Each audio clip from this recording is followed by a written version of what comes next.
Hello from Bad Influence. You'll have to hang on a second. Do you want to be rich, drive a fantastic car and have a wonderful lifestyle? Then become a computer games programmer. Yeah, it's called Yes, Sausage Andy, Makers I'm of the afraid World it's not Unite. quite that simple. We'll be explaining why the guy who invented this hot new game, Worms, failed to make an impression when he entered it in a magazine competition. Oh well. Our main review this week is Shinobi X on the Saturn. And our games expert, Violet Berlin, reports on a new technique that's revolutionising the way characters in games are being animated. But first, look at this. This is Populous on the PC, and it was the first of the God Sims. As one of two gods, you control the fate of your own population. You alter the landscape to encourage your people to build houses, towns and cities. Populous has addictive gameplay and has sold more than 4 million copies worldwide. But the really strange thing about it is that the game was originally rejected by all the big publishers, except one. It wasn't a beat-em-up, it wasn't a platformer, and it wasn't a shoot-em-up. The publishers that rejected it weren't prepared to take a risk with a new game idea. The first successful snooker sim, Jimmy White's Whirlwind Snooker, is another game that could have ended up languishing in a dustbin if the games publishers had had their way. The game was branded as boring and unsellable by countless games publishers. It's boring and unsellable. Finally, back in 1989, one games company saw what all the others had missed and snapped up the idea. They gave the programmer a cheque for over £10,000 on the spot. Have a check on the spot, my good man. Unfortunately, that games company was taken over and the new owners weren't quite so keen on the game. I'm sorry, we're not quite as keen on the game. But after a lengthy court battle... Too late, Andy. The game was finally sold to another publisher, launched in 1990, and it's still selling today. Theme Park is a great game. In it, you build and run a leisure park with rides for all ages and keep the customers fed and watered too. You have total control over every detail in the park, right down to how much salt to serve on the chips. The real challenge, though, is to make a profit, as it is for the games companies. Did you know, for example, that only 1 in 5 of games released actually makes a profit? The publishers who first saw Theme Park thought it was going to be one of the other 4. It was originally released as a text-based business simulation by a chap called Peter Molyneux. He wanted to sell it by mail order. He was so convinced he would have a massive response, he even warned his local post office to expect thousands of letters and had his own mailbox, widened. Sadly, he only got 2 responses, and one of those was from his mum. Years later, though, he re-released it as Theme Park, and the rest is history.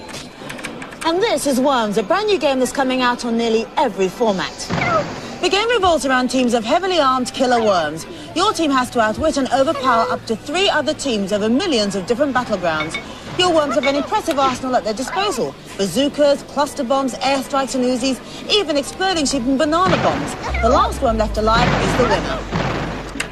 And yes, you've guessed it, Worms' potential wasn't spotted by the people who saw it first. And this is the man behind Worms, programmer Andy Davidson. Welcome to Bad Influence. Thanks. And he slaved away in his bedroom for more than 2 years, working with his Amiga A1200 in Blitz Basic, and came up with this, which is the original version of Worms. What's different between that and the game we're going to see released, apart from the title? Yeah, but basically this was the first version of Worms which I got up and running. There's just a lot of things I wanted to do with the game which I didn't get time for. This was done for a competition for Amiga Format magazine, Yeah, wasn't it? I thought that basically would be the best way of getting it noticed. They've announced the results of the competition? Yep. And you weren't in there? Worms was amongst them. So Worms is lurking in a drawer somewhere, Yeah. isn't it? Somewhere at Amiga Format magazine. So you knew it was a good game, but it hadn't done very well in the competition. So what did you do to get it noticed? Well, I knocked another version together and took it along to the ECTS. Now, that's a computer trade show. Yeah. And you wandered around with your discs in a box. Yeah. And wondered, did you go to lots of people? Or? No, so Team 17 was the, sort of top of the list because, they sort of on the side of the programmers and they've tried no different ideas before, so I went to them first and put it on, and after 5 minutes said, do you want it published? So I thought that you said, OK then, do you really want to? Timur, thanks very much indeed for coming in. Worms is released in November, initially for Amiga, PC and PlayStation, but with other formats to follow soon. This week's main review is Shinobi X on the Saturn. The game's a new version of the old Mega Drive platformer and stars the original ninja superhero Joe Musashi. You have to defeat the evil Kazuma, who has again kidnapped your unfortunate girlfriend. The game has photorealistic graphics, motion-captured sprites, but is it just a 16-bit game in 32-bit clothing? Here's Lakesh. For a new console, I'd expect new and exciting ideas, but there's 1,000,001 other games like this on the old machines. It's a standard, flat, left-to-right platformer in the same style as the Mega Drive version. The gameplay is predictable. You fight your way through a level and you kill a boss. You fight your way through another level and kill a boss again. There are 9 levels, and on the first go I got to level 4, so it's not particularly difficult. The superficial aspects of the game, such as the graphics and the sound, can't mask the tired and irritating gameplay. It really gets the adrenaline pumping. I just couldn't put the game down. But it's very similar to the Mega Drive version. It looks good and plays okay, but it's not impressive enough to make me buy it. And the scores for Shinobi X. The boys gave it a rather old hat 3, and the girls a but we still like it 4. Yes, 2, 3, to me, through. Oh, stop! Another way to become seriously rich is to become a professional footballer. But if you lack the skills, this is Actua Soccer, a new football sim which claims to be the most realistic ever. The player movement is based on real footballers from Sheffield Wednesday. The goalie's dives come courtesy of Chris Woods. Andy Sinton and Graham High provided the kicks, tackles and other outfield action. Oops! Several games have used the technique of motion capture to animate characters, but until recently, the equipment necessary was only available in America. Earlier this year, however, Violet Berlin went to visit the only motion capture studio in Europe used exclusively for games. And here I am at the heart of the European video games industry. Believe it or not, it's at Sheffield in Yorkshire, and this is their new Supertram system. In the early days of video games, most of the things you saw on screen were like this tram. Big blocks of stuff that only moved in one direction, like space rockets, planes and tanks. Now the reason for that was it's fairly easy to work out how something like a block of metal like a tram should move. It obeys simple rules and moves as one big lump. But living creatures, people, animals, even aliens from the planet Zorg don't move in big solid lumps. All their wobbly bits move around independently. That's why the characters in early games tended to move in a very unrealistic way, a bit like this. As games consoles became more powerful and proper animators began to design games for them, we got characters like Aladdin, who looks like he could have stepped out of a Disney movie. Slick, but you'd still never mistake him for a real person. But there is a way to capture all the tiny details about how a person moves and use that information to make an animated character move. It's called motion capture, and the only place in Europe for a motion capture studio dedicated to games is here in Sheffield, at the headquarters of computer games company Gremlin. One of their latest projects is a PC game called Normality Inc. It's a massive 3D adventure set in a drab, dull future. The background graphics have already been created. Oh, and the fat guys are marking the positions where proper animated characters will be added later. You play a weird and exciting out-of-work furniture tester. Yes, really. And your task in the game is to brighten up everybody's day by being, well, weird and exciting. And talking of weird and exciting, the next step is to use the motion capture system to animate the characters that you meet in the game. And I'm going to be one of them. The technology in this room cost around £250,000. It uses 6 video cameras to track the movements of the reflective spheres. They use red light because it helps to avoid false reflections. What this capture is, basically, you start off seated. Yeah? Right, yeah. Kind of stand up slowly with power. There's a tape recorder over here. Slap. Slink a bit more. Ade, the producer, is explaining to me where the various objects are in the scene, and to help my performance, he's put some blocks in the right positions. The tricky thing for me is to act as if I'm really in the scene, which of course only exists as computer graphics. Sorry, you shouldn't have said that. Give it a good slap. Okay, are you ready? Let's record. Now that I'm clear about the action, they're ready to capture my performance. The 6 cameras record my movements from different angles, and the computer ends up with a complete record of my fabulous acting. The next step is to clean up the captured information. As I moved around, some of the spheres got hidden behind my body. So here, for example, this, what, is that my ankle? That's right, yeah. What I have to do is to re-identify it as an ankle, and also I have to re-identify that one as a toe, because it's lost track of that one as well. And so here's the clean version of my action, being used to make the stick figure move on the screen. It's the strangest thing, but somehow I can tell it's me. Once the motion is recorded, you can view it from any angle, and you can use the same data to move any graphic character. Ah, now that's my bit done. But the programmers at Gremlin have discovered some really strange effects while experimenting with the system. This is that same male character from Normality Inc. Although it's a male character, the motion was captured from a female model pretending to flounce down a catwalk. Weird. Motion capture technology is set to revolutionise games which feature human characters. They'll move naturally and look as if they're real people set against a computer backdrop.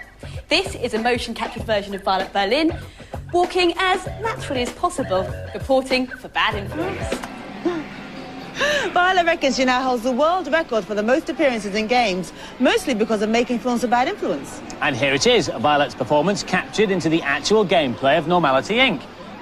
Here she comes.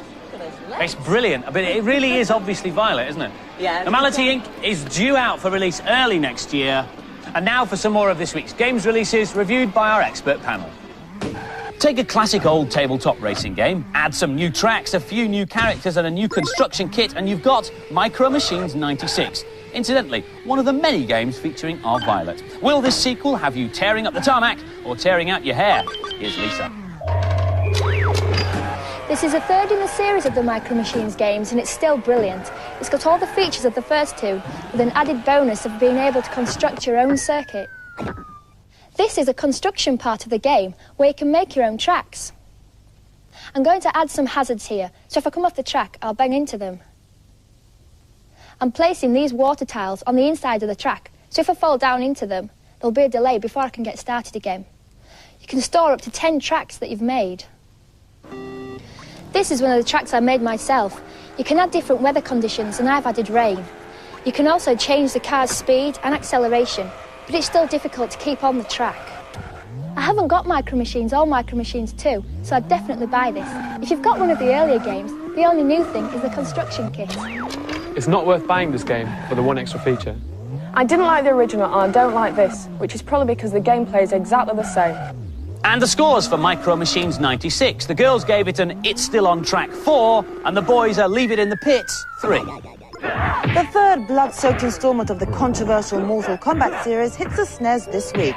Surprisingly enough, it's a one-on-one beat-em-up, featuring 14 characters, including a 4-armed female and a robotic ninja. All the characters possess the obligatory arsenal of reality-defying moves and gory fatalities, and there are more hidden secret bits than you can shake a severed limb at. Does it breathe new life into an old format, or should Mortal Kombat finally be laid to rest? Here's Lee. The gameplay is the same as the first two, although there are some new characters and special moves. Here I'm using Sub-Zero versus one of the new characters called Striker. One of Sub-Zero's new moves is to make ice shower from the sky. You can also run at your opponents.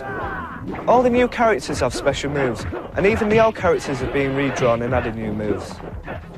Here's a new Mercy move. It gives your opponent a slight amount of energy back, but who cares? Here's the Animality, but we can't show it at this time of day. Even though it's the third in the series, I still recommend people to buy it. They've tweaked it to near perfection. They've definitely improved the look of it and the characters, but the gameplay is virtually the same. I like the new characters and the Animality moves, but I hope this is the last 2D Mortal Kombat game. And the scores for Mortal Kombat 3, well, the boys liked it. They gave it a gory 4. The girls, a 3. Now, have you noticed all the reviews this week are sequels to popular games? Maybe the game publishers are trying to demonstrate that a good idea will run and run. Or on the other hand, perhaps the game's publishers are demonstrating that they would rather milk an old idea than take a risk. It's just like in the movies. It's safer to make Jaws 8 than a brand new film. But one of this week's releases does have a new idea. The net makes the internet the star. The film features Sandra Bullock as Angela Bennett, a techie computer analyst who spends her days ironing out bugs in games or tracking down viruses in programs. But her life really spices up when a friend sends her a mysterious floppy disk. It allows techies to hack into top-secret, highly sensitive information on computer databases. So what should we do? Well, don't think about hitting the escape key on any of your systems for a while. One keystroke will wipe out your whole system. Her life is turned upside down as she's thrust into a world of cloak and dagger espionage and computer deceit. Give us the disk, Angela. You have the wrong person. I don't know what you're talking about. Angela, we're not offering an option here. Just give us the disc and we'll give you your life back. I don't understand.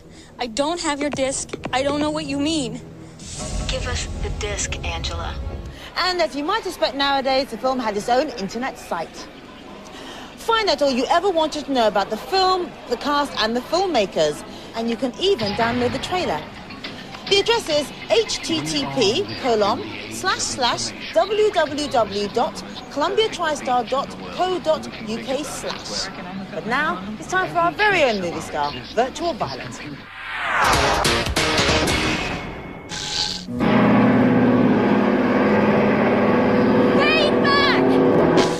Loads of you, including Wayne Firth from West Yorkshire, have asked us to show more beat-em-ups. All right then, here you go. Tekken, Toshinden, X-Men from the arcades, and Virtua Fighter 2. Happy? Nigel Dawes from East Sussex owns an old 8-bit console, the Atari 2600, and wants to know why we never show it. Answer 1. Because it's old, boring and stupid, and nobody's interested in it except you. Sorry. Answer 2. We do, and here's a bit more of the classic 2600 version of Breakout. Old computers can move with the times much more easily than old consoles. And John Miller from Ayrshire wants to know if his prehistoric Commodore 64 can be connected to the internet. Well, actually, it's not as funny as it might seem, because you can. You'll need a modem, comm software, a friendly service provider, and loads of enthusiasm.